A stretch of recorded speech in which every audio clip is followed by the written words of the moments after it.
네, 여러분 안녕하십니까? 오늘 연말 기도주일 세 번째 안식일입니다.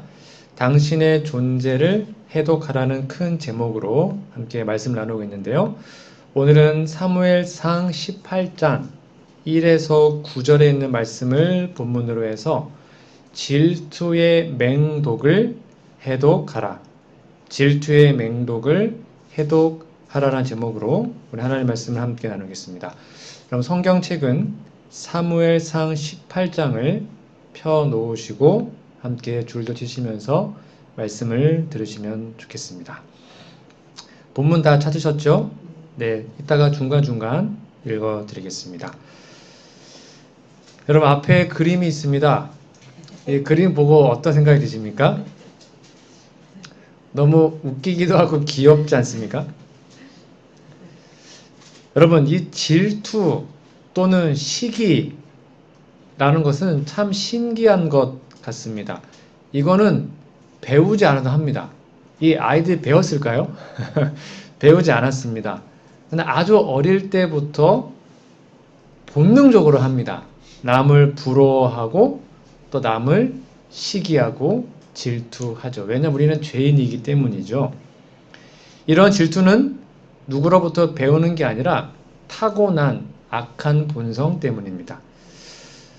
근데 또 어쩌면 질투는 그냥 이 사랑의 부족이나 고갈에서 경험하는 감정일 수도 있습니다. 이게 무슨 말인가 하면 여기 있는 이 꼬마아이가 본인도 사랑받고 싶어하는 게 본능 아니겠습니까?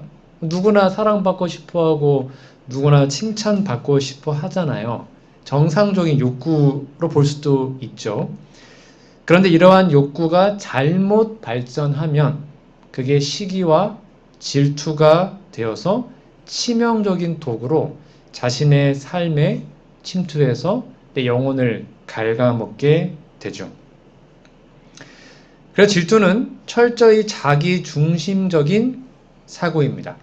즉 다른 사람을 생각하거나 배려한다면 질투하지 않습니다.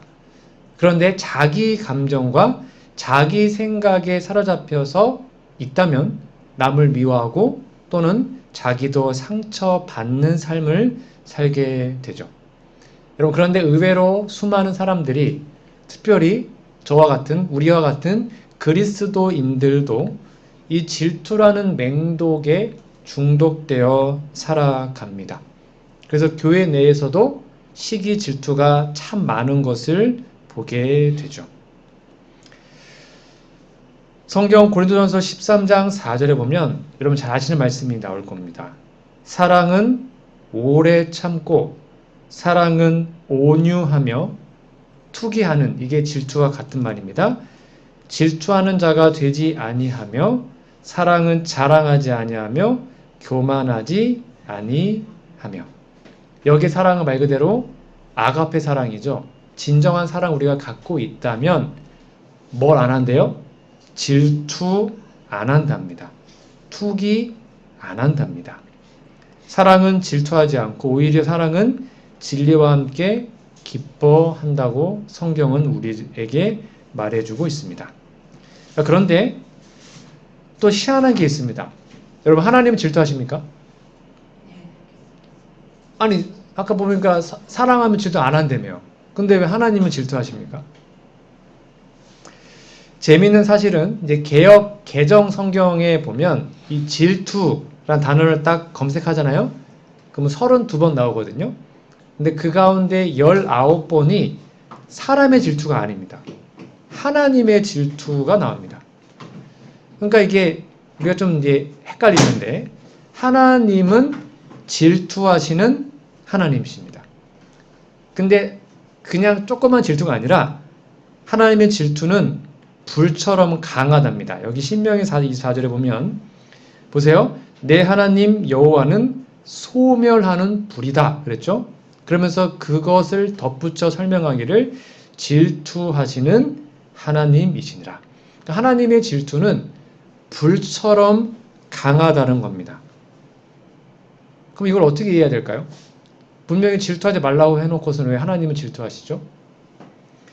여기 나와 있는 하나님의 질투는 우리와 같은 어떤 탐욕, 적인 질투가 아니라 관계에서 오는 질투입니다. 자, 하나님의 백성들은, 저와 여러분들이죠. 우리들은 영적으로 봤을 때 하나님의 아내죠. 하나님의 배우자라고 표상되어 있습니다. 하나님 우리의 남편, 우리는 그분의 아내. 우리는 하나님만 온전히 섬기도록 언약을 맺은, 즉 결혼관계에 들어간 사람들이라는 겁니다.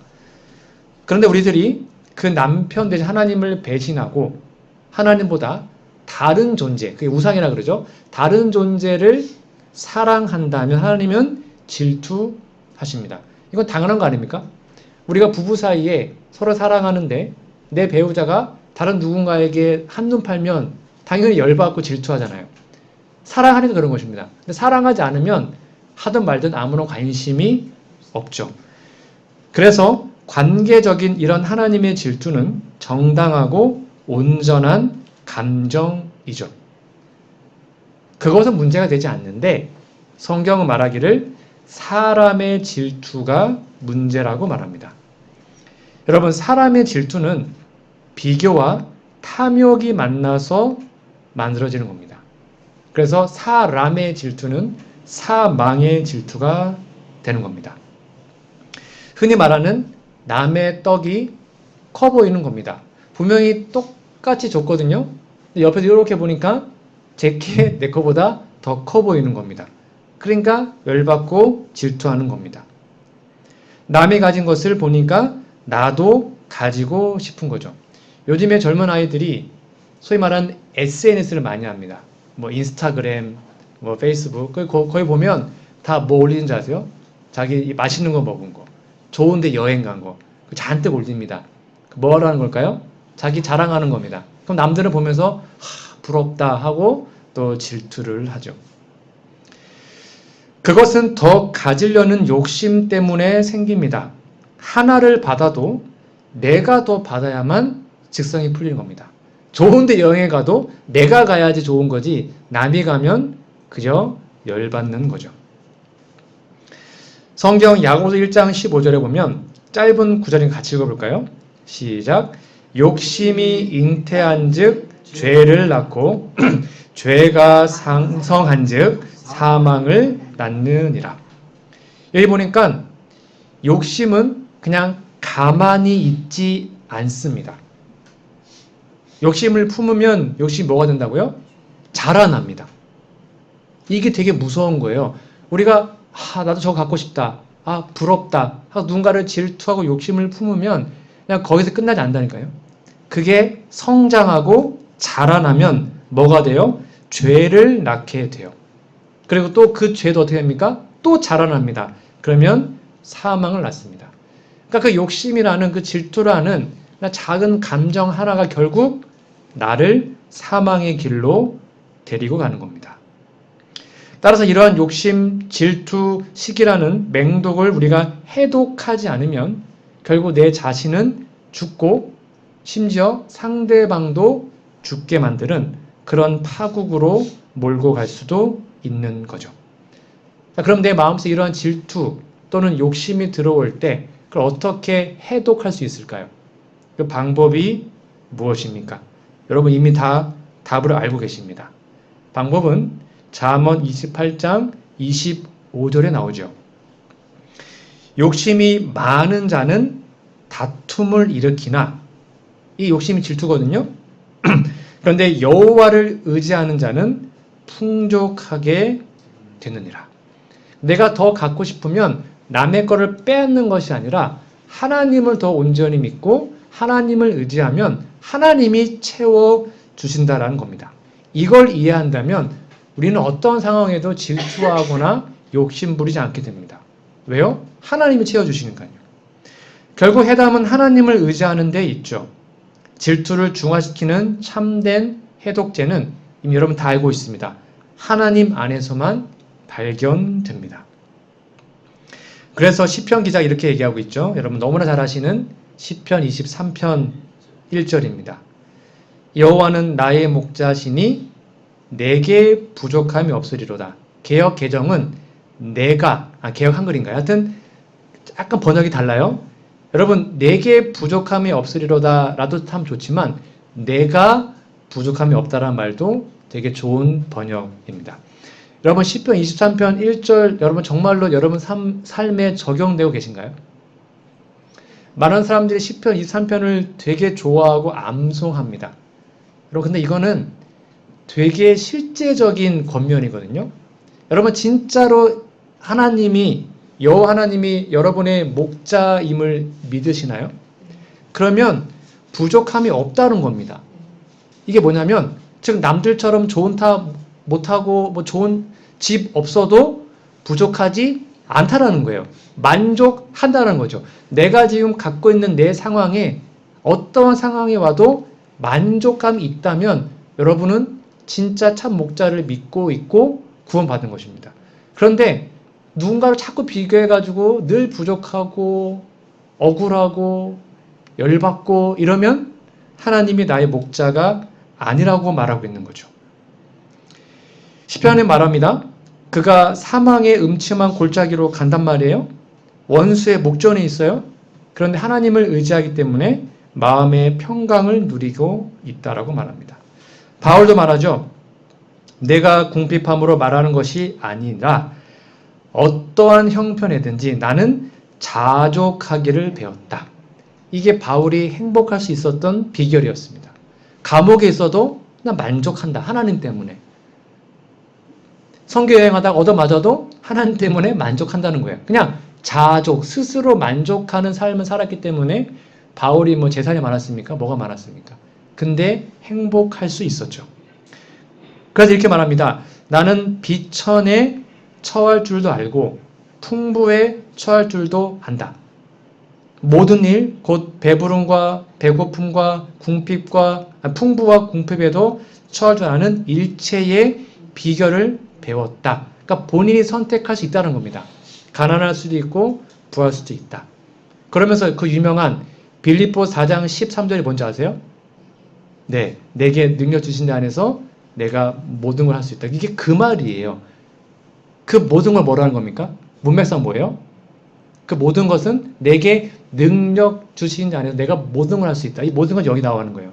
내가 배부를 수도 있고 배고플 수도 있고 풍부할 수도 있고 궁핍할 수도 있는데 그 어떠한 상황이 와도 나는 하나님의 은혜 안에서 자족하며 산다. 그게 모든 걸 한다는 고백입니다. 이러한 고백이 진짜 우리 안에 있다면 우리는 결코 남들과 비교하거나 질투하지 않게 됩니다. 여러분 그런데 질투의 근원, 특별히 비교의식은 몇 가지 특성이 있거든요. 첫 번째가 뭐냐면 질투는 늘 비슷한 사람끼리 한다는 겁니다. 이게 무슨 말인가 하면 여러분 저는 이재용 삼성 회장을 질투하지 않습니다. 저랑은 완전 격이 다른 사람이거든요. 재산이 막 몇 조 대잖아요.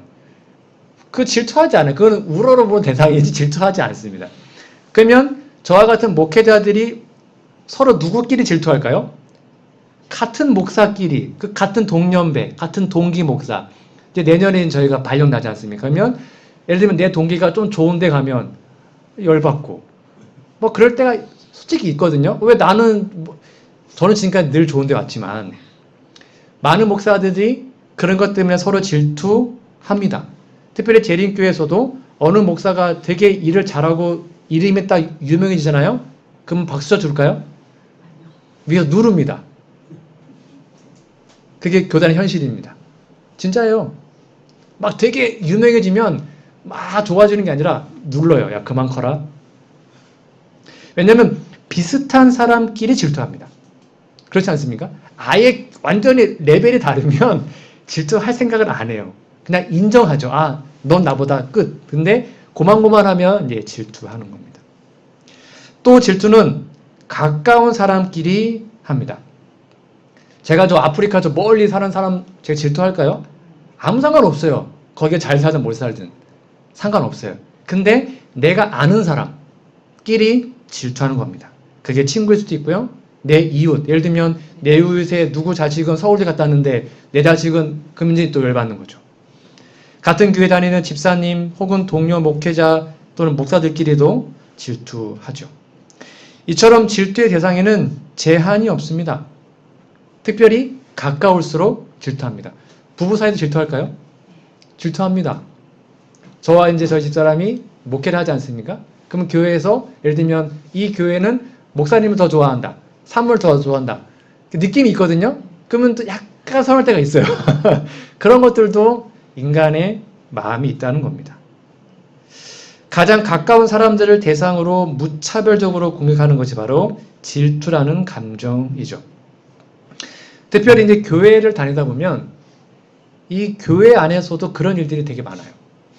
예를 들면 어느 장로님, 어느 집사님을 보면 뭐 거기는 참 뭐도 잘해주고 뭐 잘해주는데 왜 내 배우자는 이럴까?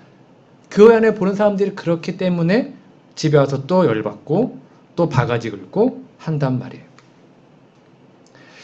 특별히 여성분들께서 제일 이제 실수를 많이 하는 게 이제 나이가 좀 드시면 남들이 제일 거기 설문조사가 나왔습니다. 여자들끼리 모여서 중년 여성들이 모여서 얘기할 때 제일 싫은 소리가 뭐냐면 자식 자랑이 납니다.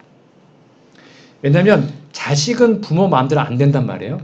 근데 이거 지난달에 우리 아들이 뭐 보너스 탔다고 사준 거야. 이렇게 막 은근히 자랑하면 이제 열받는 거예요. 다른 사람들은 내 자식은 그렇게 못 해주면.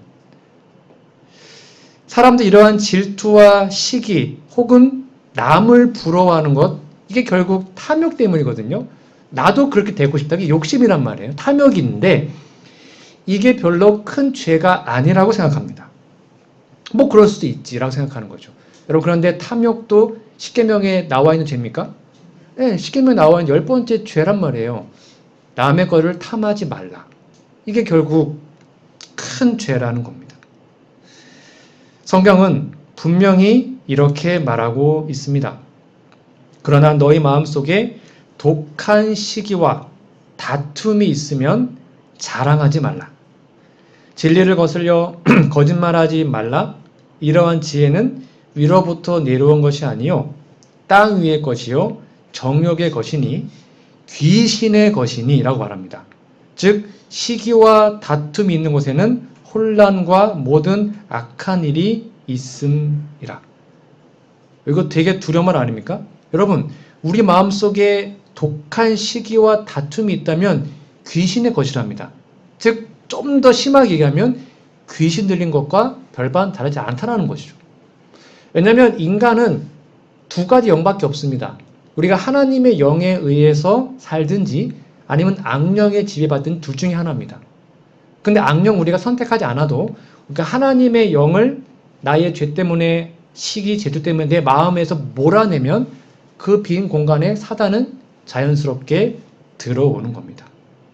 즉 모든 악한 일이 바로 이러한 부러움, 질투, 욕심 때문에 비롯되는 겁니다. 그러므로 질투를 방치하는 것은 우리의 집 앞에 뭔가 엄청나게 안 좋은 쓰레기를 묻어두고 사는 것과 같은 겁니다. 여러분, 죄가 언제 시작됐죠?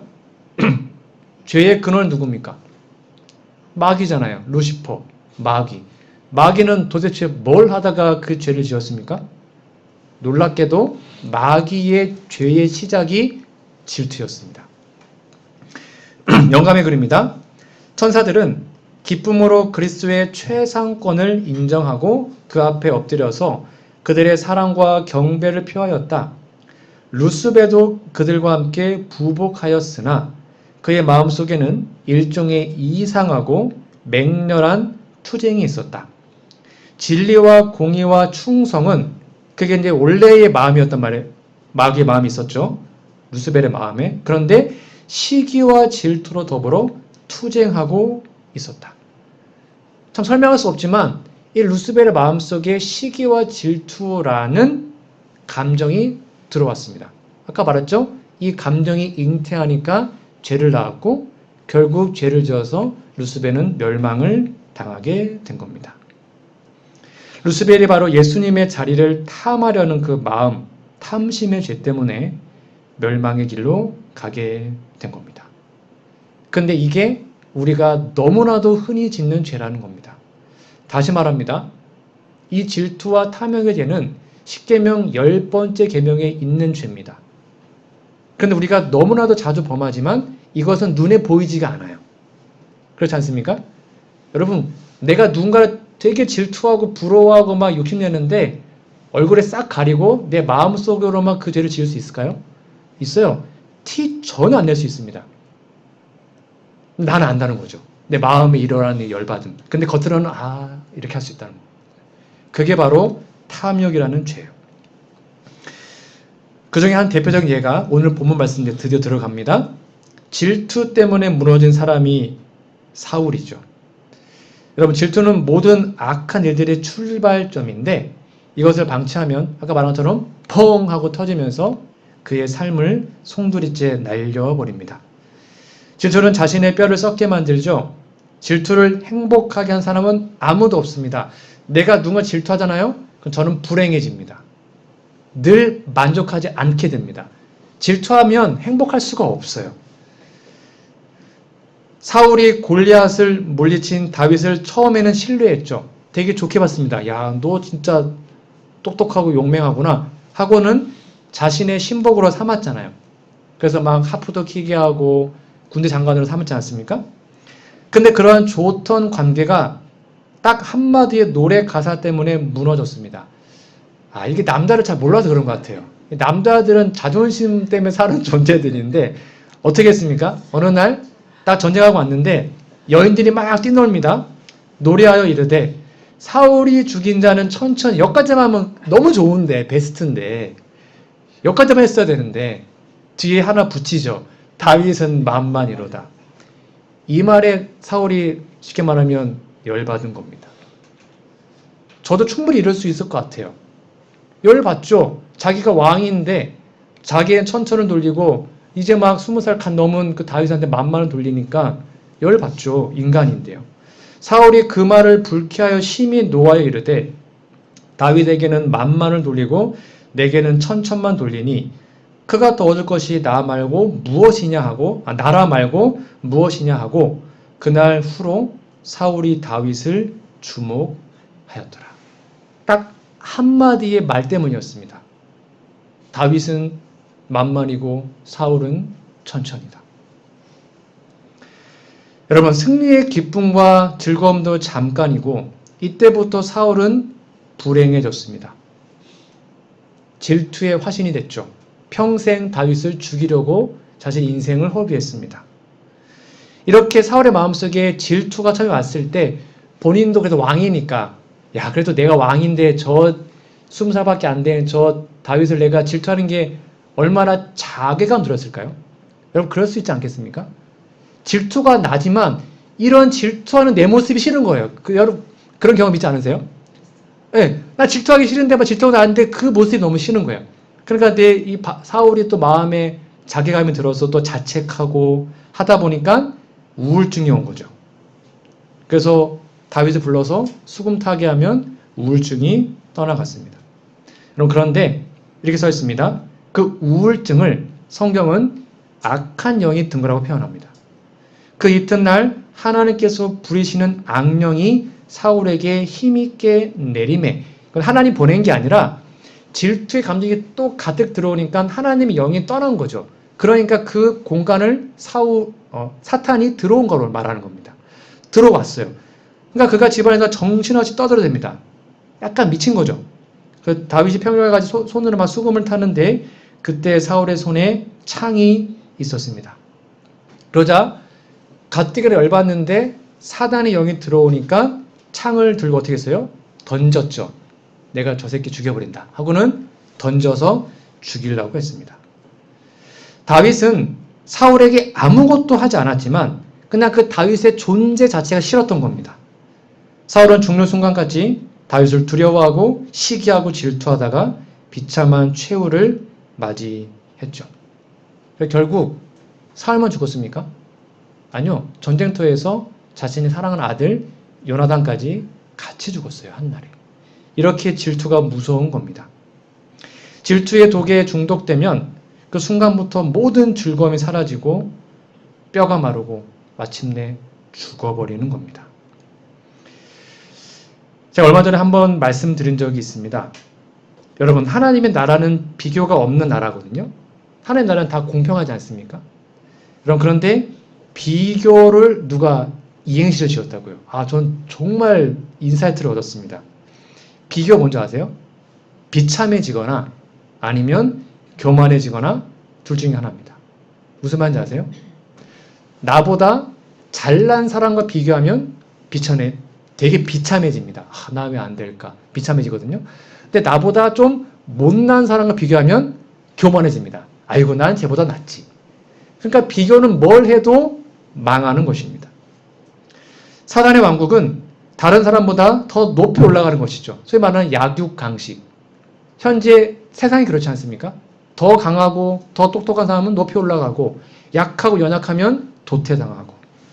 그러나 그리스도의 왕국은 낮은 사람들이 들어가는 것이죠. 연약한 사람들이 들어가는 것입니다. 즉 교회에서의 봉사든 헌신이든 사역이든 그 무엇이든지 간에 그 자체로 귀하고 아름다운 거죠. 그게 하나님의 나라의 원칙입니다. 하나님은 1달란트 받았든 2달란트 받았든 5달란트 받았든 상관없어요. 그렇죠? 그냥 그 사람이 최선을 다해서 그 일을 했으면 똑같이 취급해 주시는 게 하나님의 마음이죠. 그러나 사단은 결과를 가지고 비교하여 등수를 매기며 질투심을 유발합니다. 우리 교단 안에서도 이런 게 되게 많습니다. 교회별로 11조를 비교하고 침례자수 비교하고 평균 추세도 비교하고 그렇게 합니다. 여러분, 그런데 이러한 질투를 극복한 사람이 바로 요나단입니다. 요나단은 진짜 멋진 사람 같아요. 아무리 봐도 이 사람은 진짜 대단한 사람입니다. 이 질투라는 맹독에 중독되어 비참한 최후를 맞이한 사울과는 달리 비록 똑같은 슬픈 죽음을 맞이했지만 전혀 다른 운명이 사람이 된 이는 바로 그의 아들 요나단이었습니다. 여러분 생각해 보세요. 질투를 했으면 요나단이 더 해도 정상 아닙니까? 그러니까 사울이 죽으면 다윗만 없으면 요나단이 왕이에요. 그렇잖아요. 아들이니까. 그러니까 다윗이 진짜 경쟁자였단 말이에요. 즉 굳이 질투한다면 요나단이 했어야 되는 건데 요나단 놀랍게도 다윗과 친구를 맺어요. 여러분들 다윗과 요나단이 나이 차이가 얼마큼 나는지 아십니까? 동갑이 아닙니다. 계산을 쭉 해보면 최하 25년 더 나이가 많아요. 그러니까 사울이 25년 정도 나이가 많습니다. 그러니까 저랑 장로님 정도. 장로님이 그쵸. 그 정도 나이대가 되면 이제 둘이 친구가 된 겁니다.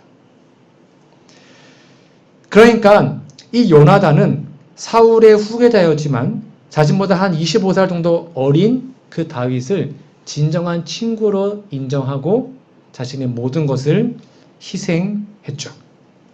이렇게 얘기합니다. 곧 요나단이 그에게 이르기를 두려워하지 말라. 내 아버지 사울의 손이 너에게 미치지 못할 것이요. 너는 이스라엘 왕이 되고 나는 내 다음이 될 것을 내 아버지 사울도 안다 하니라. 여러분 이건 진짜 엄청난 말이거든요. 무슨 말인지 아세요? 야, 네가 왕을 해. 내가 지지해 줄게. 나는 네가 잘 되는 게 진짜 행복하거든. 그게 하나님 뜻이면 내가 기꺼이 내 왕 자리 너에게 줄게. 여러분 멋지지 않습니까? 이거는 진짜 참된 성화의 모습입니다. 남들이 나보다 좀 잘하면 은근 열받는데 요나단은 그렇지 않고 진심으로 축하해주고 다윗에게 모든 것을 넘겨주었습니다. 정말 살다 보면 이런 요나단 같은 경우에 빠질 때가 있어요. 죽도록 수고해서 이제 겨우 뭔가를 결과 나올 시점이 왔는데 딱 바뀌면서 엉뚱한 사람이 그 어떤 공로를 다 가로채면 억울할 수 있죠. 그런데 남이 잘 되는 것에 배아파하지 않고 진정으로 축하해 주는 것, 그것이 바로 하나님의 자녀의 진짜 모습을 기억하시면 좋겠습니다. 그래서 나를 나답게 해주는 것이 바로 자족하는 마음이고 감사하는 마음입니다. 다시 한번 말합니다. 비교하면 우리는 불행해집니다. 남의 배우자, 남의 자식, 또는 다른 교회 그런 거 부러워하지 마십시오. 이미 나에게 주신 하나님의 복을 계수하고 헤아려 본다면 우리는 감사하는 마음을 더 많이 가지게 될 것입니다. 그래서 질투에 대한 최고의 처방전은 감사한 마음으로 자족하는 것입니다. 여러분 혹시 지난 1년 동안 이러한 감정에 노출되어서 힘든 경험을 해본 적 있으십니까? 그렇다면 오늘 하나님의 말씀 이 처방전을 잘 받아들이셔서 우리 마음속에 있는 질투와 욕심과 탐욕의 그 맹독을 해독하게 되기를 간절히 바랍니다. 남의 떡이 커 보이고 남의 집은 더 행복해 보이고 남의 차가 더 멋있어 보이고 남의 배우자가 더 멋져 보이고 그러면 인생은 행복할 수 없습니다. 그저 나에게 주신 이 모든 것들이 최고의 복임을 인정할 때 우리는 하나님의 복을 누릴 수가 있게 되는 것이죠. 나에게 없는 것 때문에 불행해하지 말고 이미 나에게 주어진 복을 하나님께 감사한다면 그게 바로 자족의 축복을 누리게 되는 겁니다.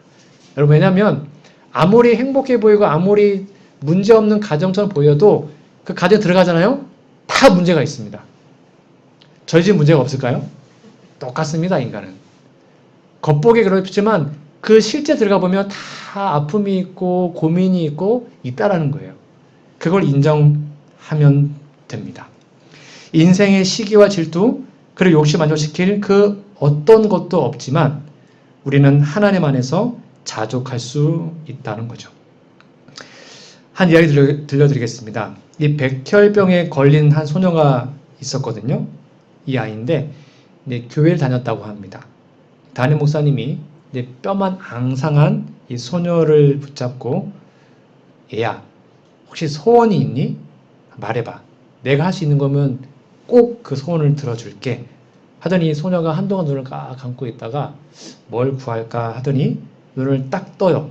그럼 반짝반짝반짝한 눈으로 이렇게 얘기를 했다고 합니다. 엄마 아빠가 제게 있고 제게는 곰돌이 인형과 스티커북도 있어요. 게다가 제 마음속에 사랑한 예수님도 있는데 뭐가 더 필요하겠어요. 이게 이 아이의 마지막 고백이었습니다. 그리고 며칠 뒤에 주 안에서 잠들었습니다. 근데 이 아이의 이 고백이 이 목회자의 마음속에는 탁 박힌 겁니다.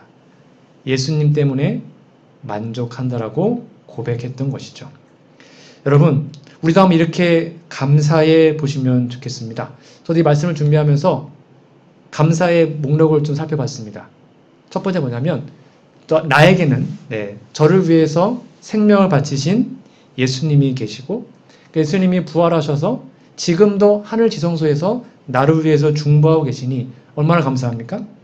또 기도하고 계시는 저를 위해서 날마다 기도하시는 저희 부모님이 여전히 살아계시고 17년 동안 묵묵히 불평 없이 목회를 도와준 저희 와이프가 있으니 너무나 감사하고 그리고 2명의 예쁜 딸과 1명의 씩씩한 아들이 있으니 무엇보다 감사하고 그리고 이렇게 열정적이고 열심히 하시는 우리 귀한 성도님들과 함께 목회를 할 수 있으니 얼마나 감사한지요.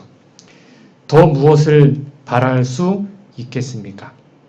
여러분도 한번 이러한 고백을 하나님께 드려보시기 바랍니다. 하나님 한 분이면 만족합니다.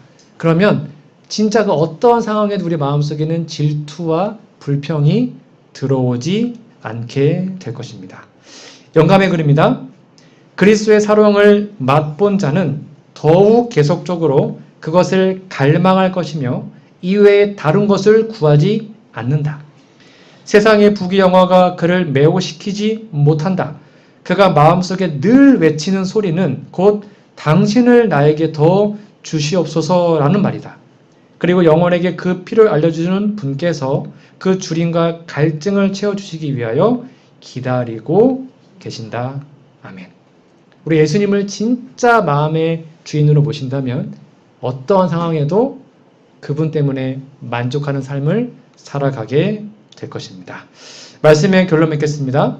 저는 오늘 사무엘상 18장 1에서 9절에 있는 말씀을 본문으로 해서 질투의 맹독을 해독하라라는 제목으로 함께 은혜의 말씀을 나누었습니다.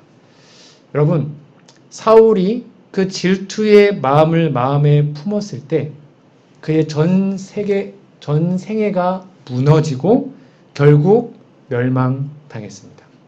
그러나 요나단은 사랑을 품었고 자신의 모든 걸 희생하면서까지도 다윗을 위해 다 바쳤을 때 요나단은 구원을 얻게 된 것이죠. 그러니 이제는 우리의 어떤 욕심과 탐욕의 죄를 다 주님 앞에 드리고 하나님으로 내 마음을 가득 채워서 그 누구와도 비교하는 사람들이 아니라 온전히 하나님 안에서 진정한 만족을 누리는 우리 모두가 되기를 간절히 바랍니다. 그래서 마음속에 혹시 질투의 맹독이 순간순간마다 들어온다면 하나님께 즉시 그것을 드림으로 언제나 하나님 때문에 행복한 우리 모두가 되기를 간절히 바라며 오늘 말씀을 마치도록 하겠습니다.